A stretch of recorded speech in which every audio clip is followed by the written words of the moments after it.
I am Ferdinand Marcos, and I am the President of the Republic of the Philippines.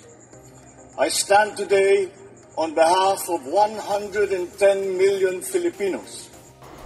Hi everyone, hello universe, it's me again. Shout out sa inyo mga kababayan. But anyway, mayroon tayong upload videos, updates. Ayan.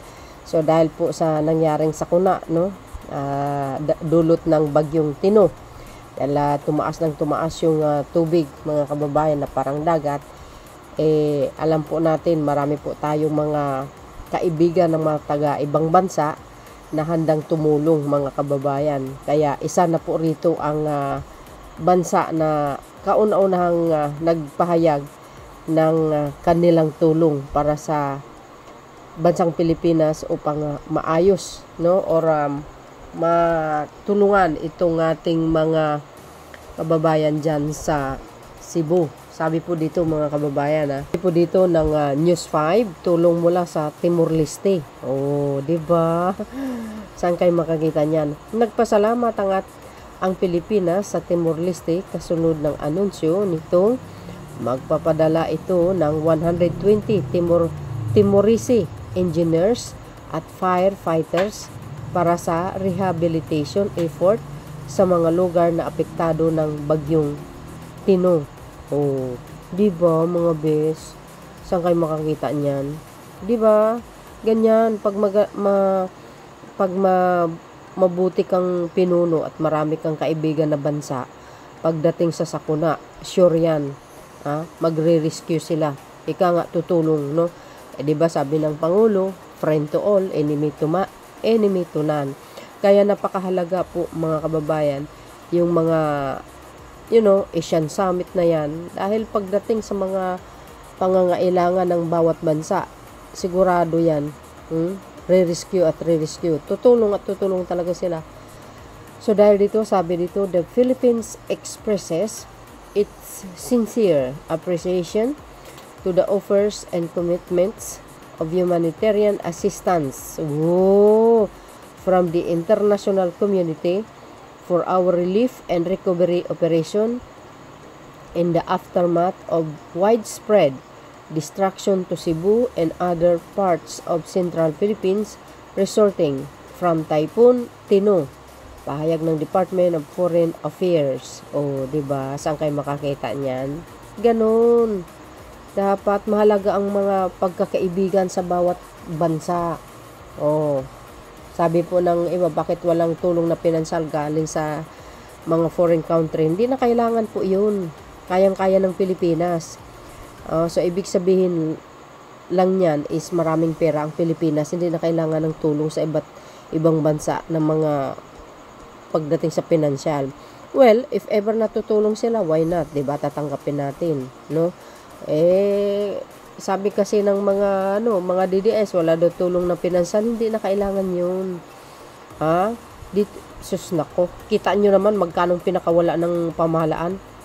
700 something million. Overall na 1 trillion plus. Buong Pilipinas yun. Kaya nag-declare nga ng state of calamity, national state of calamity ang Pangulo dahil dito sa sunod-sunod na bagyo. Tapos ito na naman, yung Yuwa na naman, paghandaan natin. Diba? Dasal lang po mga kababayan ang kailangan natin dyan. So, ibig sabihin, kayang-kaya ng Pilipinas ang gumastos. Maraming pera ang Pilipinas mula nung umupo si Pangulong Marcos Jr. Biro nyo yun. Nakakabayad nga siya ng utang every year you see, pag ibang pangulo yun wala na. Hindi naman sila nagbabayad ng utang every year, sa totoo lang. Yan. We are also deeply heartened by the many messages of sympathy and solidarity that we receive from our international partners. Ayan. Hindi natin alam. Baka one of these day, magbigay sila ng tulong. Very open naman tayo pagdating sa mga pagtulong sa mga iba't ibang bansa, mga kababayan. Yun naman po ang katotohanan. So, diba? Papadala po ang Timor-Leste ng 120 engineers, 5 firefighters i-deploy ng Timor-Leste sa Tino cleansing. OMJOS rehab operation November 7 today 2025. Sabi po nila, ulitin ko ha, ito daw ang sanhi kung bakit daw tumaas yung baha. Dahil dito sa kinalbo na bundok dyan po sa Cebu.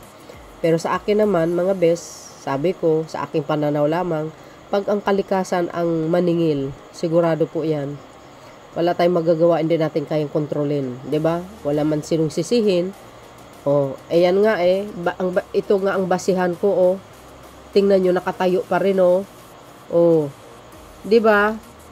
Sabi ko, 'di ba? Kahit gaano kakapal or katibay yan, pag ang kalikasan ay talagang rumaragasa ang tubig ng kalikasan, bubong na lang nakita, hindi mo talaga makontrol yan mga bes. Kasi sabi nila, bakit walang financial na tulong sa iba't ibang bansa pagdating sa sakuna? Hindi na kailangan, sabi ko, 'di ba? Hindi na kailangan kasi may pundo naman talaga ang Pilipinas. Even si Jose Castro, sinabi niya sa press conference niya yan hindi, sa press briefing niya, may pundo tayo, palasyo, di nagpapasok lulo sa ibang bansa dahil sa bagyo. Yes, depende na po yung sa ibang bansa kung gusto nilang tumulong. Di siyempre tanggapin natin, alam nga naman tatanggihan natin yan, di ba? So, dahil dyan mga kababayan, ito po daw ang dahilan kung bakit lumala ang baha. Kasi kinalbo daw yung bundok dyan sa Cebu, ito. Ito raw, mga bes, yan po daw ang dahilan. Di ba? Yan daw po ang dahilan kung bakit daw tumaas yung baha. Pero sa akin naman, I don't think yan ang dahilan. Pero, pwede, posible, siya din ang dahilan. Kaya nga sabi natin, sa ating mga kababayan, wag na kayong, kung magputol kayo ng kahoy, taniman nyo kaagad. Pero kung ito naman ang pinakadahilan, dapat imbestigahan yan, mga bes. Ayan, sabi dito, only 2% of Cebu remains forested. MGOS. Ano nangyari? Lagot kayo. Kaya nagalit ang kalikasan sa inyo. Pinagagawa nyo. Ayan ito daw yun mga beso. Parang kinalbo nga talaga. Ala. Dapat imbestigahin yan. Hanggang pala doon sa dulo, sa kabila. Yan ang hirap Kaya yung ginagawa nyo, mga ginagawa ng kapwa Pilipino natin, bumabalik din sa inyo.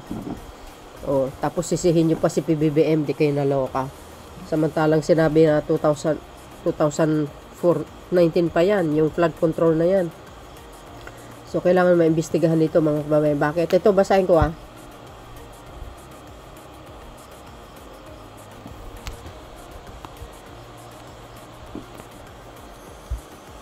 Ito Typhoon Tino showed its strength in Cebu, but the scale of the damage did not come from the storm alone.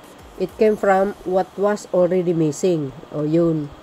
Well, maaari siguro ganun. Lumakas man ang tubig, pero sa kabilang banda, something missing. Dahil nga sa pagkakalbo, Diyan po sa bundok na yan, ang sabi nga nila, yung iba, yung ginawa nila na yan, nilagay nila daw sa sa dolomite. Di kayo naloka. For generations, Cebu was covered in thick mountain forest that protected the land. Sa bagay, yes, tama po yun. This forest held the soil, absorbed heavy rain, and showed down water before it reached the lowlands. The mountains were once alive with native tree, birds, and clean flowing rivers. Yun mga bes. Totoo yun. Kasi alam nyo naman, pag pumapatak ang ulan, pag talagang puro kahoy yan na hindi nakakalbo, siyempre mo observe ng tubig, 'di ba? Kaya minsan ang pagbabaha napipigilan ng mga puno kasi nga bumabaon yung mga tubig doon sa pinakailalim ng puno. Pero dahil kalbo na, wala na diretso-diretso na yung tubig eh. Yun ang pagkakaintindi ko mga besa. So, alam nyo naman, mga nakaraan ng mga panahon, siyempre, puro kakahuyan yan eh. Kaya lang ang problema, malikot talaga ang kamay ng mga ibang kapwa nating Pilipino. Baka Chinese na naman ang involved dyan. Today, less than 2% of Cebu natural forest remain, not free farms, not coconut groves. True, sabi dito, forest, the kind that protects life. Yun. Over time, that highlands were cleared for logging, charcoal, making housing, quarrying, and road construction. Land was sold. Hills were cultivated, and the mountains were slowly stripped bare. Wala na, kalbo na eh. It did not happen overnight. It happened little by little, piece by piece, until we look up one day and realize there was almost nothing left. Yun. Wala eh. Ganyan talagang ginagawa nyo, di kayo rin ang nagsasuffer. Walang natira sa inyo. Nothing left. Only, mga bato na lang natira. Wala nang mga kahoy doon. Di ba, kalbo na eh. Kaya sabi nga natin kanina, mahalaga at talaga ang mga punong kahoy, mga kababayan. Kasi pag umulan yan na malakas, siyempre hindi na kaagad makakadiretso yung mga tubig. Sinisip-sip pa yan pa ilalim. Diba? So mapipigilan talaga ang daloy ng tubig if ever naman malakas ang ulan. Kaso lang, ang problema, nakakalbo, ayun, dire-diretso ng tubig. Wala na eh. When the forest disappear, that land can no longer hold the rain. Yes, water doesn't soak into roots and soil. It runs fast and hard. Tama yung sinabi ko. Downhill river fill with mud and stone road. Collapse, homes are flooded. Communities suffer. Ayun, ang nangyari nga. So when Typhoon Tino arrived, the rain did not fall into forests. It fell on exposed earth. What we are seeing now is not just a natural disaster. It is the result of choices made long before. The storm formed over the sea. And we cannot change the past, but we are responsible for what comes next. Kaya learning lesson nyo yan. Cebu does not need more fast-growing plantation planted for shade alone. It needs real forests restored, native trees, the revolt soul, cool the land and revive the waters. Nara, Molabi, Ipil, Banaba, Baliti, and even the rare Cebu cinnamon that is found nowhere else and on earth. Yan. Reforestation is not just planting. It is healing the land. It is giving back what was taken. Yan. Hindi ba may kasabihan ko ano yung tinanim mo siya, dinanganihin mo? Di kayo naloka. Kaya nga sabi ko, di ba, ang pinakamagandang suggestion, if magputol kayo ng kahoy, tamnan nyo uli yung talagang nakakatulong. Di ba? Ganun lang kasimple yun eh. Because, ang kahoy, kailangan din natin para sa pampagawa ng bahay. Pero, kung may disiplina ka talaga, mga kababayan, is, tamnan mo uli. Ang masaklap dito is, kinakalbo nyo. Yun. This is not about blame. It is about understanding cause of effect. The storm was natural, but the vulnerability was man-made. If we want fewer tragedies in the years ahead, we must stop thinking of forests as empty land and remember that they are our first shield. Yes. Yun ang pinaka-importante kasi. Sila po yung magiging kaharangan. Totoo yun. The one we lost and the one we can still bring back. Slowly, patiently, with intention. May Cebu rise again, not just by rebuilding that was destroyed, but by restoring what once protected it. Yun, di ba? Ayan, kung ganyan ba naman, talaga, dire-diretso ang tubig eh. Di ba? Wala, hindi na makasipsip kasi puro ano na yan eh. Di ba? Wala na. Pero kung punong-puno ng ng kakuhoyan na hindi makalbo, there is possible. Hindi ganun kataas siguro ang baha, maaring ganun, mga bes. Pero tulad nga ng sinasabi ko, sa aking pananaw, if talaga ang kalikasan ang magre-respect, wala tayong magawa. O, di ba? Kahit ano pang gagawin natin, wala. Wala tayong magagawa as in. Pero sa kabilang banda, kung ito talaga ang pinakadahilan na ba, kayo, learning lesson na po yan sa mga taga Cebu, kahit saan bandang kahit saan lupalot ng Pilipinas. Ay naku, alagaan nyo naman ang kakahuyan. Mahalaga po yan sa atin lahat. Magtanim kayo. Kung tutuusin, dagdagan nyo pa tamnan nyo ng tamnan, di ba? So yun mga kababayan. So salamat po sa Timor-Leste sa kanilang tulong na ibinigay sa atin.